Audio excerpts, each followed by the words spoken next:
आता इथं majorly problem काय आहे, की लोकांकडे आयडिया भरपूर आहे, हं, हं. पण भांडवल नाही. हं, हं. मग अशा लो बजेट तिथून सुरुवात कशी करायला पाहिजे त्या प्रत्येक व्यवसायामधली? हे पहा, मला मला नेहमी असं वाटतं, इव्हन आता बरेच लोकं आता बीइंग अ कोच बरेच जण म्हणतात, की सर माझं स्टार्टअप आहे हं. आणि मला इन्व्हेस्टमेंट पाहिजे, हे पाहिजे. मी तर नेहमी असं म्हणतो, की तुमची जी आयडिया आहे ना, त्याच्यावरती तुमचं स्वतःचं डेअरिंग झालं पाहिजे इनिशियली पैसे लावायचं. मी तर लोकांना सांगतो, की पहिले 1-2 वर्षामध्ये तुम्ही पैसेच नाही घेतले पाहिजेत लोकांचे. हं. मग काय होतं माहिती आहे का, जर तुमचेच पैसे त्या आयडियावरती नाही लागले, तर मग तुम्हाला त्याचा पेन नाही कळत. त्यामुळे बरोबर. तुम्ही सगळ्यात पहिलं तुमची आयडिया जी आहे ना, ती व्हॅलिडेट स्वतःच्या पैशाने केली पाहिजे. बरेच जण म्हणतात, की माझ्याकडे आयडिया मला फंड भेटत नाही. का भेटतील? तुम्हाला जर स्वतःला कॉन्फिडन्स नाही तुमच्या आयडियावरती, मग लोकांनी का तुमच्यावरती ट्रस्ट करायला पाहिजे?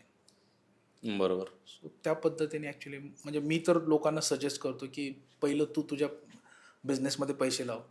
आईकडून घे, काकाकडून घे, मामाकडून घे, वडिलांकडून, कोणाकडून घे. जर तुझ्या घरच्यांनाच त्याच्यावरती ट्रस्ट नाही, तर मग लोकांनी का ट्रस्ट करावा?